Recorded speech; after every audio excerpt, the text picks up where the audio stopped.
Fala, soldados, sejam bem-vindos a mais um vídeo aqui do canal. Como você sabe, é sem enrolação, sem corte, sem nada, e você só segue se você quiser. Vamos lá, ou melhor, se inscreve, né? Mas vamos lá, hoje a gente vai falar sobre compulsão alimentar, principalmente de doce. Compulsão por doce, por açúcar. Sabe aquela necessidade que você tem? Ou você deve conhecer alguém que tem essa necessidade de comer açúcar, né, o tempo todo, ou em momentos específicos do dia.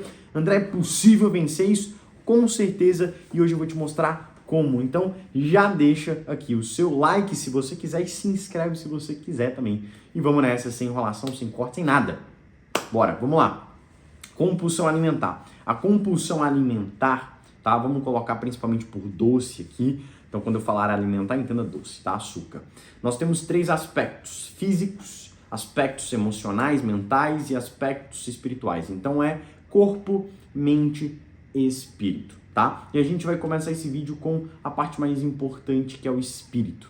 E aí você deve estar pensando: André, eu não tenho disciplina, eu me sinto frustrado, procrastinadora, eu me sinto preguiçoso, desleixado, enfim.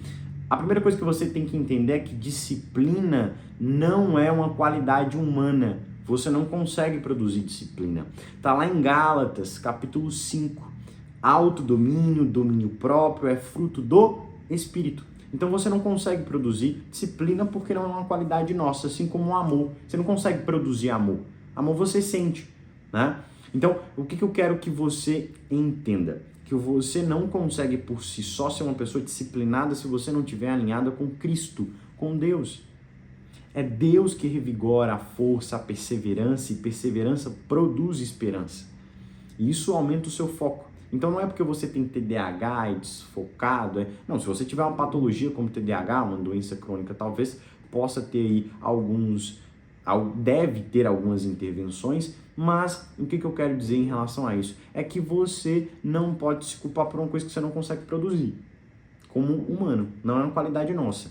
Então você tem que buscar onde? Na fonte da vida, que é Cristo.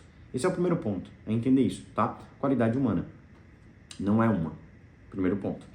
E aí a gente tem que buscar onde, André? Essa fonte de força, de perseverança, de foco, né? Diga ao fraco, eu sou forte.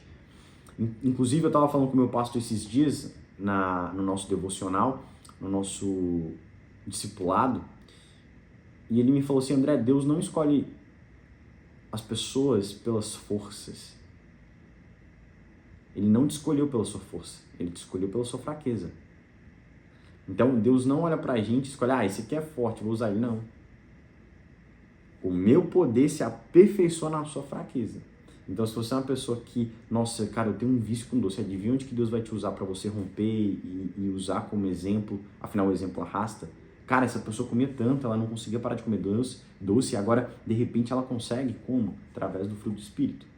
É a mudança, né? E aí, em Romanos 12:2, se eu não me engano, diz: renovai e transformai-vos pela renovação da vossa mentalidade.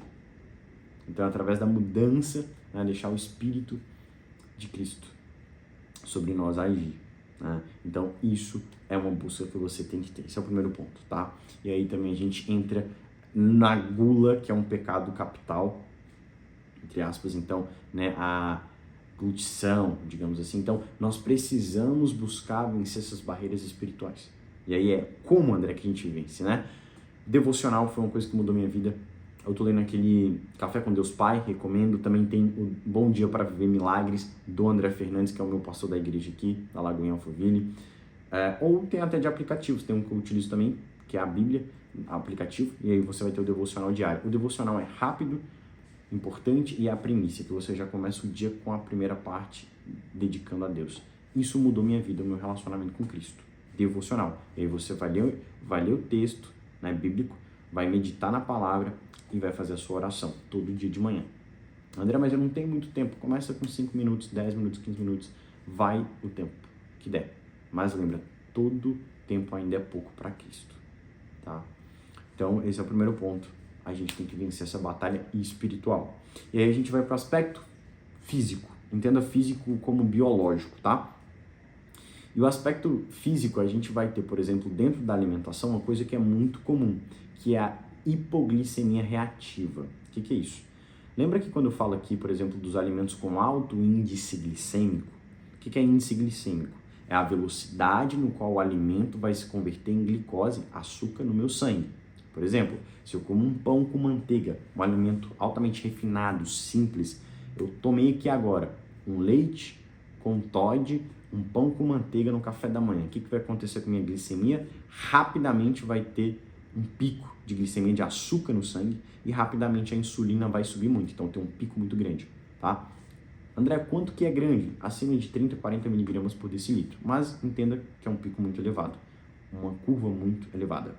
Essa curva muito elevada vai entrar no modo acúmulo de gordura, porque se eu tenho uma glicose, uma energia, um açúcar disponível rapidamente, eu tenho que gastar, e se eu não dá tempo de gastar, o que vai acontecer? Estoca como energia, tá? Então, quanto maior o índice glicêmico, quanto maior a curva glicêmica da sua refeição, maior o potencial de acumular como energia, como gordura, tá? Só que não é isso que está o problema apenas. É que tudo que sobe tem que descer, e tudo que sobe rápido, desce rápido.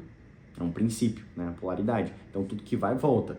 Só que, o que acontece? Se eu tenho um pico muito grande, o que vai acontecer? Imagina aqui que eu tinha um basal. Imagina que aqui tem uma linha, tá? Eu tinha aqui um basal.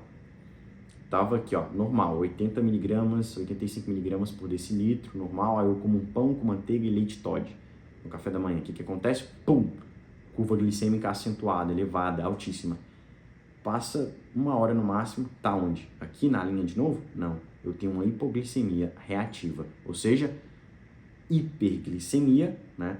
Alto índice de glicose. Agora eu tenho uma hipoglicemia reativa, abaixo do basal.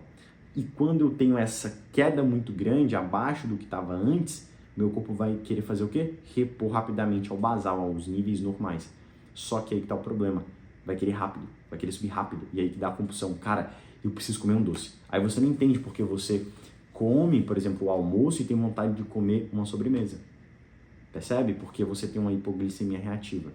E aí você pode desenvolver ao longo desses vales, desses picos ao longo do dia, com alimentação refinada, açúcar, sem controle calórico, energético e também de açúcar, e também da carga glicêmica e índice glicêmico dos alimentos, você vai ter o quê?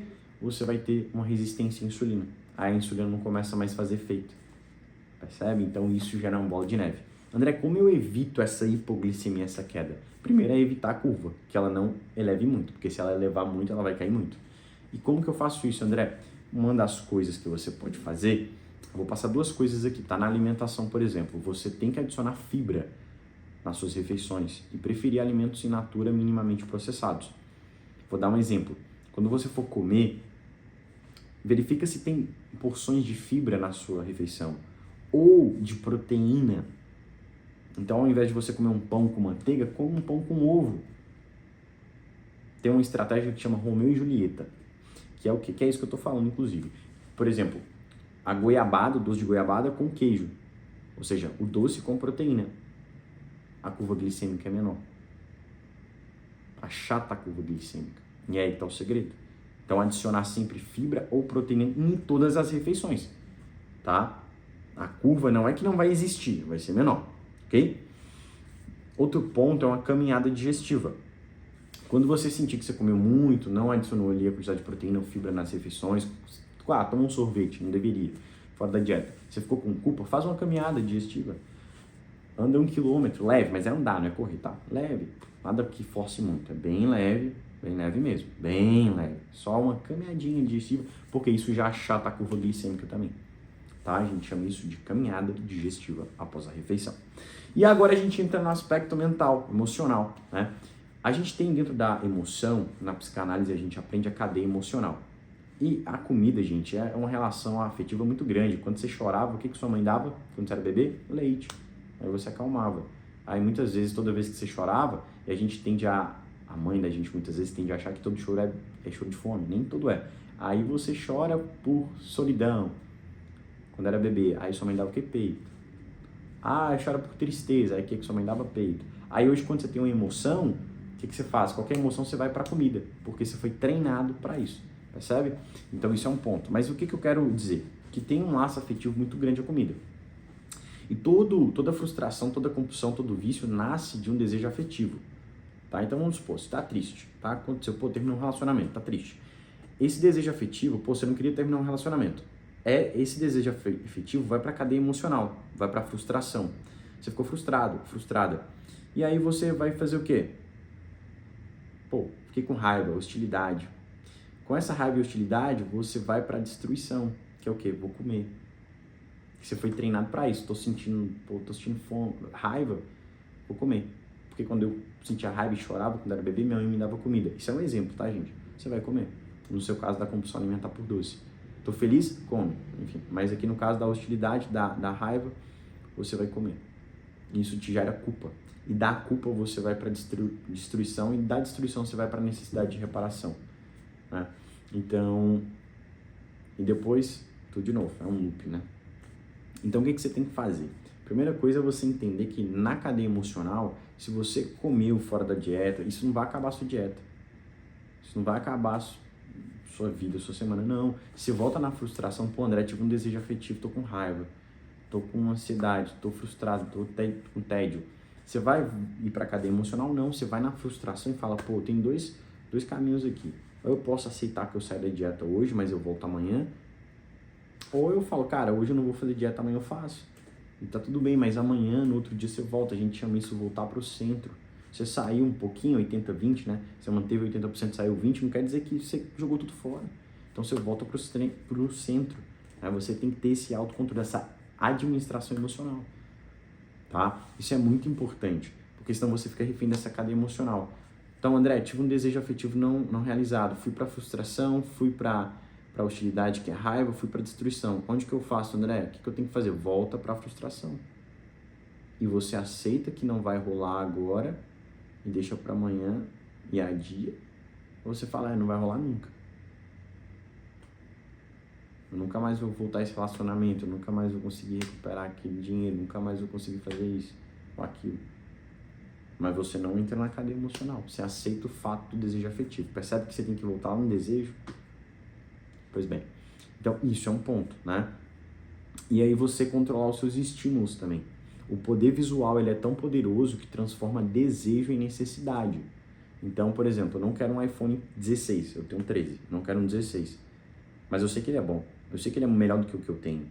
Eu não quero ainda, tô tranquilo, tô de boa, tô satisfeito com o que eu tenho aqui. Mas se eu ver um vídeo do iPhone 16, a apresentação da Apple, aquele vídeo 3D, mostra que a câmera é X, não sei o que vai acontecer? O estímulo visual, ele é tão poderoso que ele vai passar de um desejo, cara, eu quero o iPhone 16, para uma necessidade, eu preciso. É por isso que existe propaganda, marketing. Então, você tem que controlar os estímulos, o que você vê. E aí vai Instagram, quem você segue, vai quem você anda, o que você lê, o que você assiste, isso tudo você tem que controlar o que os seus olhos veem. E na Bíblia diz, né, que os olhos são a cadeia a cadeia do coração, se eu não me engano, do corpo, né, algo relacionado a isso. Então, os olhos, se os seus olhos foram, tá na Bíblia, se os seus olhos forem bons, todo o seu corpo terá luz, tá? Se os seus olhos forem bons, todo o seu corpo terá luz. Então, controla o que você vê, isso é importante, tá? Os estímulos, muda o ambiente. E aí tem outra coisa que a gente gosta de fazer, que é a arquitetura de escolha. O que é arquitetura de escolha? Cara, eu não bebo água, tá bom. Mas quando vai ver, o cara não bebe água porque o bebedor fica tipo 1 quilômetro de onde ele tá, no escritório. Cara, pega uma garrafinha e coloca do lado, porque o ser humano tende a se envolver com o que tá perto e tende a ignorar o que tá longe. Por exemplo, aqui tá uma garrafinha de água, aqui atrás da câmera. Então eu vou beber água assim que eu terminar, mas se tivesse lá embaixo eu não ia beber. Percebe? Então cria uma arquitetura. Tira os doces da sua casa, deixa de difícil acesso, cria uma resistência, coloca pedras no caminho e cria uma represa. Não deixa esse rio da compulsão fluir. Cria uma represa, coloca pedras, esconde, não coloca em casa. Isso tudo é importante, tá? Bom, isso, tudo que você tem que fazer vai te ajudar esse ano a vencer a compulsão alimentar por doce, ok? Mas se você precisar de ajuda, eu posso te ajudar. O que você vai fazer? Tem um link aqui embaixo, você vai entrar em uma avaliação estratégica, vai clicar nessa avaliação estratégica e eu vou avaliar o seu caso, vou avaliar o seu quadro, a gente vai fazer uma consulta e ali eu vou te mostrar o melhor caminho para você de acordo com o seu biotipo, estilo de vida, enfim, e obviamente objetivo. Então clica no link aqui embaixo da avaliação estratégica e eu te vejo lá, tá bom? Se inscreve nesse vídeo se você gostou, tamo junto, compartilhe também e bora vencer 2025, é nosso, feliz ano novo!